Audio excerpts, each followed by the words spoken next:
All right, so we're here with Layla. Layla, thank you so much for coming on the show today. Thank you so much for having me today. Absolutely, absolutely. So if you're a first-time viewer on the Perspective Podcast, basically we talk about some important moments that shaped our mindset.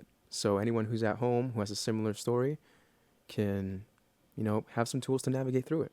Yeah, that's what life's about, right? Yeah, absolutely. Now, she's just giving us a little itty bitty about her story today, and we're going to be learning a little bit more so about bullying and some other factors about where the conversation lies. But I want you to kind of just like open up and tell us a little bit about some things that you feel has really impacted how you carry yourself or, just your identity, like how you define yourself essentially. Like, who are you, right? Who are you? Um, well, ever since I was really young, I always knew that I was different. And you can see that in the things that I really enjoyed. Like, I really enjoyed anime, I really enjoyed singing, and I was always, different from the rest of the kids. And number one, what set me apart is that I didn't speak English. So English was not my first language. I immigrated here when I was about 9 years old. And because I didn't speak English, I got bullied for that. And first place I ever lived in was Brooklyn, New York. Sheepshead Very Bay. nice. And as kids are very cruel, and especially in New York, it's gonna force you to build some thick skin. Thank goodness I had my cousins. They were like, we're gonna beat you up if you ever go near this girl ever again. There it is. Thank God. And love them for it because they made that struggle much easier. But I also like moved around a lot. So from New York, I moved to California, and that was a big change too. So it's like you coming into a new community, finding new friends was, a little bit hard initially. And it's also about leaving your past life behind. That's how I felt like. I felt like I had to literally forget all my friends, forget a part of myself that I already loved so much. Because although initially New York was challenging, I made some really amazing friends, really great memories. A lot of my relatives are still there. And so when I left New York, I felt like I definitely left a piece of my heart there, but in a good way. So when I moved to California, that's when like the same challenge presented itself. A new community, making new friends, was a bit challenging. And then from California moving here to Massachusetts was also a transition. And I think like the hardest part of bullying or like being hit the hardest was in Massachusetts. Really? Yeah, So give us a sequence, right? So you moved to Brooklyn at what age? I was 9 years old. 9 years old. And where were you moving from? From Uzbekistan. Uzbekistan. That's the Yes. first time I've ever heard that. Uzbekistan. That's fun to say. Near Kazakhstan, near Turkmenistan, Haven't heard near... that one either. Turkmenistan. Yeah, it's like in Central Asia. It's like near Iran, all those countries. But yeah, it was... What made you guys... Am I allowed to ask that? Yeah, you can ask Because that. we kind of like dove into this, not necessarily, like kind of not as prepared, just like so like off the fly, off the cuff. Right. Right. And I mentioned this idea to you, and you mentioned that there's some things that are just like off the table. Yes. But we didn't really get into specifics about like what that could entail and what that is. So I want to ask, why'd you guys move from Russia? That's a great question. So the reason that we actually... Or not Russia, Uzbekistan. Uzbekistan. Why did I say Russia? It used to actually be part of Russia before the Soviet Union fell apart. So you're fine with saying that. Okay. But the reason we moved here is because my parents wanted to give, their kids a better life. At the time, Uzbekistan wasn't a first world country. So they were lacking in healthcare. They were lacking in education. And my parents wanted us to get, the best of what they never had. So neither of my parents, went to school or college. So that's why they brought us here. And that's why I ended up in Massachusetts. It has top healthcare and top education. Okay. So your parents were really concerned about just giving you guys better benefits to live healthier, have more opportunities. Exactly. And you guys landed in Brooklyn. Mm-hmm. but then Brooklyn wasn't cutting it. Brooklyn, it was lovely, but we just couldn't stay there. You know, my parents needed a change. We needed to grow. And so we all thought that California was the next best place. And, you know, at the time, it was the song that was trending was California Girls. Okay. That made me super excited to move there. Mm-hmm. Just the Hollywood signs, Beverly Hills, like all of that was breathtaking. Wow. How long were you guys there for? We were there for like about a year, Okay. maybe 2 years. So not too long then. Not too long. Mm-mm. You didn't? Did you feel like you settled in a bit in California, or you just never got the chance to settle in, and you guys just like Yeah, hopped in? I definitely felt like I settled in, and um, you know, I definitely felt like I liked it, but it never felt like home Mm-hmm. because we were living on in like the farmland of California, not near like Los Angeles or the city or anything like that. So it just didn't feel like home. Mm-hmm. And But I love California for many other reasons. what, like the warm weather, the Wa- scenery, like Warm weather, people, just, you know, that hippie lifestyle. the hippie lifestyle? What is a hippie lifestyle? People just don't care what you're doing, what you're wearing. People are just in their own world, you know, skateboarding on Laguna Beach and Malibu Beach, and people are genuinely just there to vibe, you know? Mm. All right. So Uzbekistan, Uzbekistan. Uzbek, Uzbekistan. Uzbekistan. Yes. What's the culture like over there? Are people like pretentious? Do people care about what you wear? Do people care about like what your, job title is? Like, how do you gauge yourself in that society? Is it super loving and including? So people are very hospitable, you know, it's very community driven. So like the friends that you make, you're friends for life, you know? It's that kind of community. As far as you know, people and jobs, you know, getting jobs was much easier before. I heard nowadays it's a little bit challenging. Um, and then yeah, I think that you know they lean more conservative about like dress wear and stuff. So it's definitely a big transition coming to the West when everybody's like you can just do what you want. It's naked every day, baby. Yeah, Pretty Skims, much. baby. Literally. Yeah, but anyways, so when you settled into America, was it just like a completely like 100% like different shift in personality traits? Like you found like now what type of people are you dealing with once you actually came into America? I felt like my identity changed, you know? I felt like I was evolving into this new person, and I definitely feel like it was a transition. Let's unravel that a little bit.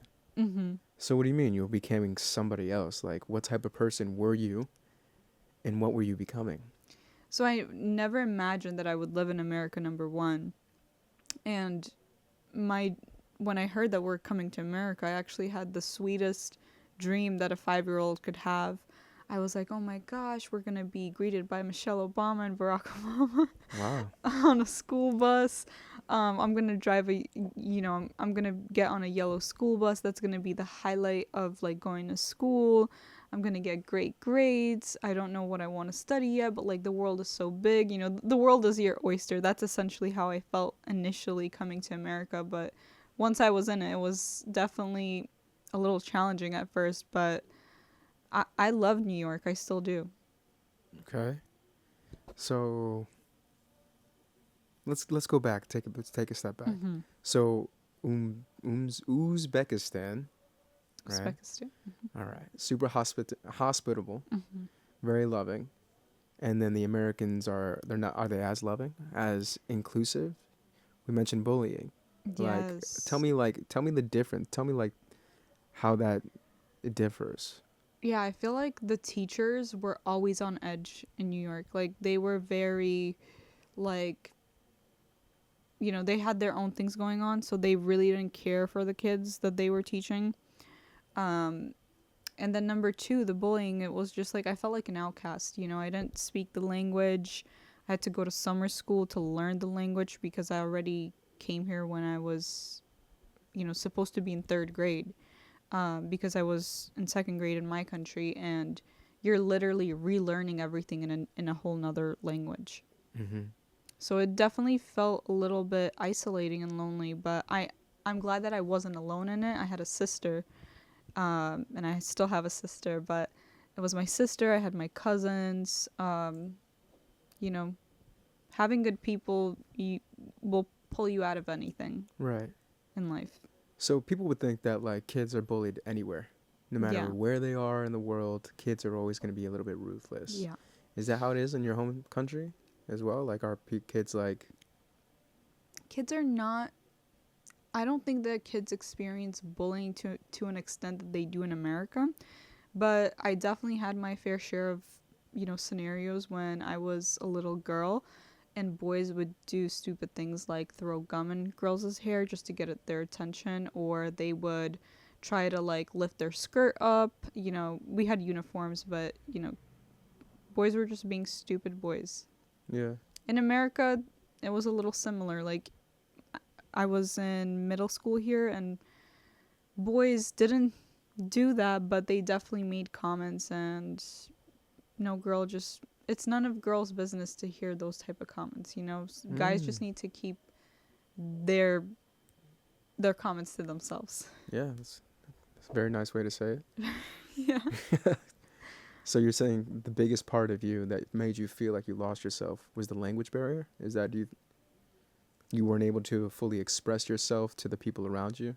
Is 100%. And I felt like I had to change who I was in order to, please other people around me. and like what is changing? Like does that mean like trying to say something in English and even if you sound like a little bit odd to somebody, like what does changing yourself look like? So I was really passionate about singing, and I was really into anime at one point. So I used to like, dress up as the whole outfit. Like I used to love dressing up business casual, like a pencil skirt. I had contacts in, makeup and all. And that's definitely different. You don't usually see that, but I was just a soul that was very creative, and I was expressing that in a way that I knew how. Mm. Right, back then. Yeah. And then the shift, now you're no longer expressing that because you're just getting ridicule. No, now I can be whoever I want cuz I'm an adult. Yeah. Yeah. Now I'm actually stepping into my power. I'm stepping into a, higher self. I became an adult that my inner child needed to be like, "Oh, it's okay. You should not care what anybody else thinks. You should be yourself, and the right people are gonna come your way." Okay. So some time passed and you kind of reached a breaking point. For sure. Like, I think that once you turn 25, your frontal lobe develops, and you see life as a much bigger picture. Life is so beautiful, and it is up to us to do the healing, the inner work, for us to see its beauty. Yeah. I'm sounding poetic here. No, it's chill. It's chill. I just kind of want to explore like maybe I really wish we could talk about the nitty gritty. I You know know what we I can. mean? Like the stuff that you don't want to talk about, that No. stuff that's hidden, or that you don't Right. want to put on camera. Yeah. You know what I mean? Personally, I think like just from my own experience, when we dive into ourselves through all the dark, all like the coping mechanisms, you find so much information. You find a lot Right. of learning lessons. You know what I mean? That's pressure makes diamonds, or people can just like completely buckle and just like their life is in a spiral. You know what I mean? Right. Some people get out of it. You know what I mean? And that's why we create these episodes. You know what I mean? So that people are willing to explore, some things that they're afraid to kind of even touch upon. You know what I mean? There's a light at the end of the tunnel for sure. No matter where you are in life, and I'm telling you this, you can transform your life through affirmations. Speak it into existence. Speak positively about yourself and your life, and you're going to watch it transform. if you're struggling, like, let's say with relationships, be kinder to yourself and know that you already have all you need within yourself. So never go out seeking that in another person, because all the love, all the care that you give to others is already within you. And once you are truly happy, that's when I feel like the right person will come along. Hmm. Interesting. I have a different set of opinion on that. I think, you know, for me, Hmm. like God came into my life. You know what I mean? Yes. And he showed me what love really was. A hundred You know what percent. I mean? Like I was always very like confident. Like I always felt like I didn't, even though I was in a place where I would, where the outside would kind of make you feel as if you don't belong, I never felt like I didn't belong. You know what I mean? Even if like whatever the shit, everyone's talking their shit in the house, out the house, whatever the heck. Hmm. Knowing God embedded a seed, he it, like let me know that I am loved beyond capacity, because there's all these little flaws, right? We all of us have like the things that we enjoy about ourselves and the things that we may not necessarily enjoy about ourselves. Hmm. You know what I mean? Especially when you go through like certain situations and you start to change who you are for like the The outside. world. You know what I mean? Like then there's sometimes you could be like, damn, like why am I not being myself fully? You know what I Hmm. mean? So like there's always going to be like things that in our lives that we're going to be like, oh, kind of in our heads about. You know what I Yeah. mean? And I am so grateful that, God came into my life to let me know that like every facet of me, every little minute little thing that I would never even comprehend, I'm like loved on such a deep scale, more than I could ever love myself. You know what I mean? I could love myself to the world and back, but at the end of the day, there's always like there's always tips and scales and balances and extremes. If I love myself to an X degree, then sometimes people become arrogant and they become narcissistic and they start to not give a shit about anything else besides themselves. And I'm not saying that's the case, but Hmm. I'm just saying like when we're dealing with extremes, you know what I Yeah. mean? Like so that's why I give God the credit For everything. for everything Absolutely. that you know what I mean that comes my way. That's how it should be, because, you look at nature, like even nature as an example. God made nature so beautiful. And imagine how worthy God thinks that you are. Yeah, I know. And it's such a bigger picture. You know what I mean? Like I'll do things, you know what I mean, that like will necessarily not be the best for me, Hmm. but like the way the dominoes fall, it's helping other people. You know Yeah. what I mean? Like it's such a symphony that's occurring all the time of ebbs and flows of what we think are bad and what we think are good. You know what I mean? And Yeah. everything is just always working in sync for the greater good. You know what I'm saying? Depending on your attitude and your mindset and what you pay attention to. I think the people who don't Yes. pay attention to God, I think that at the end of the day, like they might not have the best thing. You know what I mean? Because I think eternity is real. I think at the end of the day, heaven exists, and some people will have eternity, and some people will just cease to exist. You know what I mean? Hmm. But everyone has that opportunity to like make a decision to work for a greater good rather than just their selfishness. A You know what I hundred mean? And percent. that's like so freeing, you know? Hmm. And I also feel like God also, you know, shows up in through people, Yeah. and I've seen, like, I I've had things happen to me that only God can take credit for, because I, I can't even put it into words. Like, God will be there He always when you is. have nobody, when you're in the lowest of the lowest, in the dumps. He will pick you back up right in front of those who broke you, Right. right in front of your enemies. Yes, he will. And he's going to shine the light on your beauty that he gave to you, such as your kindness, your honesty, your integrity, and your values. Amen. Amen. That's right. Now let's close this episode. Let's close it up. Oh, she's the host now. She's taking it up. Oh shit. Damn.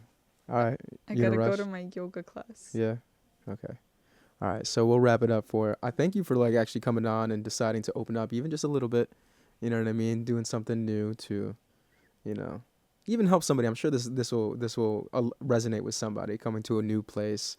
You know what I mean, and losing themselves a little bit, feeling like a little bit out of place. Mm-hmm. You know what I mean? But at the end of the day, you can find yourself. You You know what I mean? can. That's the beauty of life. The journey of life is really just finding a way back to yourself, and also living with purpose, as we talked about. That's right. Cheers.